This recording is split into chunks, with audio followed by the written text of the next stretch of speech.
रसूल पाक सल्लल्लाहु अलैहि वसल्लम का एक फरमान है मुसन्नफ अब्दुल रज़ाक में, ये हदीस आपने आज याद रखनी है। नबी पाक सल्लल्लाहु अलैहि वसल्लम ने फरमाया किसी आदमी के नमाज और रोजे से मुतासिर ना होना, पहले देख लेना कि वो अमानतदार है कि नहीं। किसी के नमाज रोजे से मुतासिर नहीं होना, पहले देख लेना कि दयानतदार है कि, देखना लोगों की जेबों पे कितनी नजरें डालता है। फरमाया बहुत सारे नमाज रोजे वाले धोखेबाजी करते हैं, दयानती ना करें, अपने ओहदे का पास रखें, अपने मनसब का ख्याल रखें। ओहदे जिस जगह आप मौजूद है आपकी जिम्मेदारी है। मेरे रसूल पाक सल्लल्लाहु अलैहि वसल्लम ने फरमाया हर बंदा तुम में से निगरान है और जो उसकी रियाया है उसके बारे में उसने जवाब देना है। कभी भी बदयानती ना करें। हम लोगों का पहले एतमाद हासिल करते हैं, फिर उस एतमाद को ठेस पहुंचाते हैं। उसका नुकसान पता क्या होता है? दुनिया में सबसे कमजोर शख्स वो होता है जिस पर कोई एतबार नहीं करता। जिसका एतमाद ज़ाया हो जाए वो आदमी बिखर जाता है। कभी भी धोखाधड़ी की पॉलिसी ना बनाए। हम लोगों से मुफादात लेने के लिए अपने रवैये मीठे करते हैं और जब काम निकल जाता है फिर हमारे रवैये बदल जाते हैं। ये धोखा है, ये बदयानती है। इसको अल्लाह रसूल ने पसंद नहीं किया। मेरे नबी पाक अलैहिस्सलाम ने फरमाया जिसमें तीन बातें पाई जाए वो तो मुनाफिक है। अगरचे उलमा कहते हैं यहाँ मुनाफिक इत्कादी मुराद नहीं, मुनाफिक अमली मुराद है, लेकिन हुजूर ने फरमाया मुनाफिक है।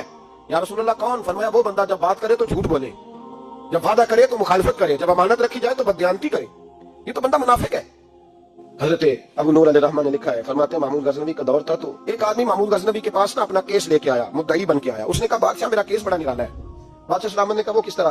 कहने लगा ये मेरे पास एक थैली है, मैं ना सफर पे जाने लगा तो ये थैली पूरी हीरों की भरी हुई। फलां इलाके के जो काजी साहब है ना, मैं जाती दफा मैं कहीं सफर पे जा रहा था तो मैं उनके पास छोड़ गया कि रास्ता लंबा है, कहीं को मुझसे छीन ना ले, हीरों की भरी हुई। कुछ दिनों के बाद मैं वापस आया हूँ, काजी साहब ने मुझे थैली वापस की है तो इसमें हीरों की बजाय खोटे सिक्के निकले। अब मैंने काजी साहब से कहा है तो काजी साहब तो मेरे गिरेबान तक आते हैं, वो कहते हैं बता कहीं से फटी है, खुली है, वो जिस तरह टांके लगा के तूने सी थी उसी तरह लगे हुए हैं कि नहीं? तो हुजूर लगे भी बिल्कुल उसी तरह है, ना फटी है ना खुली है। अब मैं लुट गया हूँ, मेरी कुल उम्र की कमाई जाया हो गई, खोटे सिक्के कहाँ और हीरे कहाँ? तो मेहरबानी करें और आप की बारगाह में अल्लाह रसूल के नाम पर हलफ देता हूँ कि मैं हूँ बिल्कुल सच्चा। महमूद गजनवी कहने लगे तू जा, थैली छोड़ जा, और जब मैं तुझे बुलाऊंगा फिर दोबारा आना। वो शख्स चला गया। महमूद गजनवी उठे, दरबार बर्खास्त किया, लोगों से कहने लगे चले जाओ, मैं 3 दिन के लिए सैर करने जा रहा हूँ, 3 दिन के बाद लौटूंगा। अकेले जब रह गए ना महमूद दरबार में तो महमूद ने छुरी मंगाई। वो जिस तख्त पे बैठते थे वहां गद्दा बिछा हुआ था, ये गद्दा पड़े ना, वो गद्दा बिछा हुआ था। महमूद ने छुरी के साथ उसको फाड़ डाला और छुरी जेब में रखी निकल गए। कहने लगे मेरे बाद को मेरे दरबार वाले इहाते में दाखिल ना हो। महमूद चले गए। अब वो सफाई करने वाला जब आया ना, उसने आके देखा तो गद्दा तो फटा हुआ है। उसने शोर डाल दिया, पहरेदार भी आ गए, फलां साहब भी आ गए, फलां साहब। उसने कहा वो खुदा के बंदो उसका गद्दा फट गया, वो तो मार डालेगा। उसने कहा था सिवाय सफाई और निगरानी वाले के दूसरा आए कोई ना, और यहाँ आया भी कोई नहीं। पहले दिन ही फटा हुआ है तो लटका देगा सबको, क्या करें? शोर हो गया, सारे दरबार के मुलाजिमीन इकट्ठे हो गए। एक बंदा बोला, कहने लगा फिक्र ना करो, मैं कैसे बंदे को जानता हूँ, इस तरह सीएगा कि जिसने फाड़ा होगा उसे भी पता नहीं चलेगा कहां से फटा था। ऐसा बेहतरीन रफू करेगा कि पता भी। उसने कहा यार हम सारे एक महीने की तनख्वाह देते हैं, तू बंदा बुला। वो बुला लिया उसको, उसका नाम मोहम्मद रफूगर था। वो आया, उसको गद्दा दिखाया, उसका यार इस तरह सीना पता ना चले। उसने कहा फिक्र ही ना करो, मैं बड़ा कारीगर हूँ। बड़े बड़े कारीगर लोग नहीं हमारे मुल्क में पाए जाते, कोई निशान छोड़ते हैं पीछे। बड़े कारीगर या पैसे होने चाहिए, बड़े बड़े कारीगर बंदे। आप यकीन करें ऐसा ऐसा फलसफा, ये उम्रा इबादत है ना, सरकार दो आलम सल्लल्लाहु अलैहि वसल्लम की बारगाह की हाजिरी बड़ी नेमत है ना। तो सऊदी गवर्नमेंट ने पाबंदी लगा दी, खैर उनकी भी ज्यादती है। इस तरह की पाबंदियां शरीयत इस्लामिया में जायज नहीं। अल्लाह के घर मुसलमान जब चाहे जा सकता है, लेकिन वो कहते हैं जी 2000 रियाल दे जिसने 2 साल बाद भी आना है।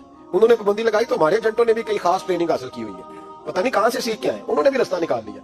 एक साल से मैंने कहा कि जनाब वो 2000 रियाल लग गया तो क्या करना? कहना कोई मसला नहीं, पासपोर्ट नवा बनवा लो, गुंजाइश है। यानी हर शय का हल है। तो मैंने कहा यार अब उमरा करने जाते वक्त भी बंदा धोखा देके जाए, अल्लाह के घर जाते वक्त भी इस तरह की हरकत करे, क्या हाल हो गया? हर चीज का लोगों ने हल निकाल लिया, हर चीज का लोगों ने स्टाइल बना लिया। ऐसा न करें, ये दुरुस्त नहीं। अहमद रफूगर कहने लगा इस तरह सीऊंगा कि फाड़ने वाले को भी पता नहीं। उनका पैसे ले यार तू सी दे। उसने सी दी, अगले शाम ही ला के बिछा दिया गद्दा। तीसरे दिन बादशाह सलामत आए, आके पहली नजर गद्दे पे डाली। उसने बुलाया सब मुलाजिमीन को, कहा किसने सिया है? कहा जनाब क्या हुआ? कहा ये फटा हुआ था। किसने? कहा नहीं फटा ही नहीं। वो कहने लगे बनो बात, मैं खुद फाड़ के गया था, तो बताओ सही सिया किसने है?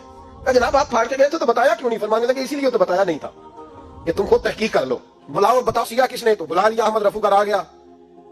उसको जब बुला के सामने बादशाह खड़ा किया, कहा भाई तूने सिया है? कहने लगा हुजूर आपके सारे मुलाजिम इकट्ठे होके आए थे, मेरी गलती कोई नहीं। कहा नहीं यार तू बड़ा कारीगर है, मैंने अपने हाथ से फाड़ा था पर मुझे भी नहीं पता चल रहा कहां से फटा था। अच्छा ये बता ये थैली जो है ये भी तूने सी थी? उसने कहा जी आपके खादम का ही कारनामा है, वो फलाने इलाके के काजी साहब आए थे, इसमें से हीरे निकाल के तो खोटे सिक्के भरे थे, तो मुझे भी थोड़ा सा हिस्सा मिला था।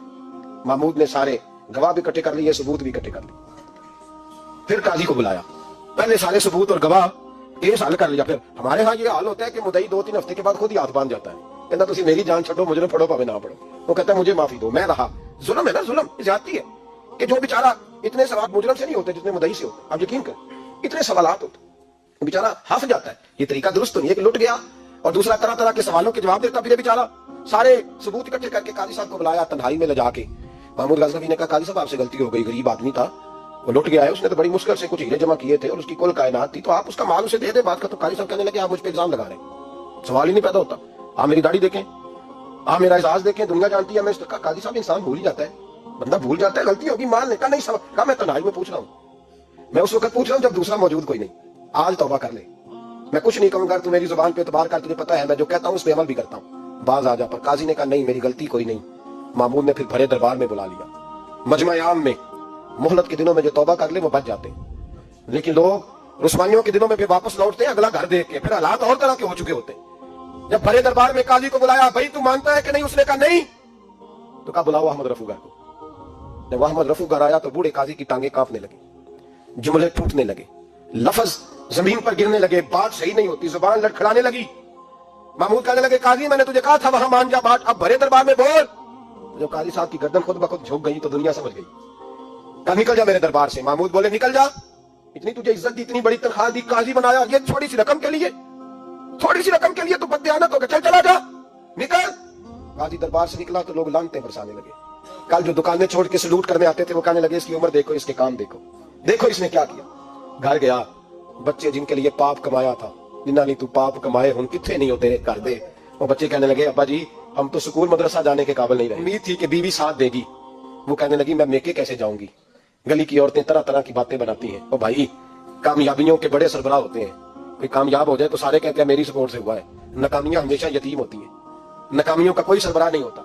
जब तक तो काजी था तो बड़े बात थी, हर बंदा कहता था रिश्तेदार है, रुसवाई हो गई तो वो तेरी आंख हो या संगे मलामत की चुभन, कौन पहुंचा है मेरे दर्द की गहराई तक। दौरे शोहरत में तो यारों ने किया याद बहुत, साथ आया ना कोई कूचे रुसवाई तक। और मियां साहब कहने लगे सारी उम्र ये आटा गुद है, मैं लखा कीते नहीं पेड़े, अब वक्त आया ते मोहम्मद बख्शा कोई नहीं हूं बैठा नेड़े। हालात ही बदल गए। काजी खामोशी से अंदर चला गया, अपनी रुसवाई समेट के बिस्तर पे लेटा। ना रोटी की भूख लगी, ना पानी की प्यास लगी, ना नींद आई, सारी रात तड़प तड़ा। सवेरे घर वालों ने दरवाजा खोला तो रूह परवास कर गई थी, दुनिया छोड़ गया। हजरत अबू नूर अलैहिर्रहमा बोले, फरमाने लगे याद रखो कभी बददियानती ना करना, कभी। ये तो महमूद गजनवी की अदालत थी, कयामत में रब करीम की अदालत लगेगी। और फरमाया वहां तो गवाही देने वाला अहमद रफूगर था, कयामत में तो तुम्हारे अपने हाथ पैर गवाहियां देंगे, हमारा अपना वजूद गवाही देगा। और फरमाया यहाँ तो लानते दुनियादार बरसाते थे, वहां फरिश्ते होंगे। और काजी को तो मौत आ गई थी, कयामत में तो दोबारा मौत भी कोई नहीं आएगी, वहां तो रहना है और सहना है। बददियानती माशरे में, इतनी बददियानती हर जगह। उस माशरे का भी कुछ बनेगा जहां दवाई भी खालस ना मिले, जहां दवाई में भी बददियानती हो। लोग अपने बच्चे को ऑक्सफोर्ड यूनिवर्सिटी में पढ़ाने के लिए गरीबों के बच्चों के रगों में जो दवाई उतारे वो भी 2 नंबर। इतना बड़ा भी कोई बददियानत माशरा होता है कि लोग यहां तक धंधा करें, यहां तक कि लोग लोगों की जिंदगियों से खेल जाए और हमें एहसास तक ना हो कि कोई मर जाएगा, कोई डूब जाएगा, क्या बनेगा। और जिसने वो रजिस्टर की दवाई की, उसने 2-4 लाख रुपया लिया और उसने ये नहीं सोचा कितने इंसान मेरी वजह से मरेंगे। कत्ल सिर्फ ये तो नहीं होता गोली मार के मार देना, लोगों की जिंदगियों से लोग खेल जाते हैं, लोग तबाही कर जाते हैं, लेकिन बददियानती से बाज नहीं आते। मेरे रसूल पाक अलैहिस्सलाम के गुलामों, नबी पाक सल्लल्लाहु अलैहि वसल्लम ने जरा सी बददियानती, और सहाबा का ये मिजाज था, इतनी सी भी कभी उनसे गलती होती तो तड़प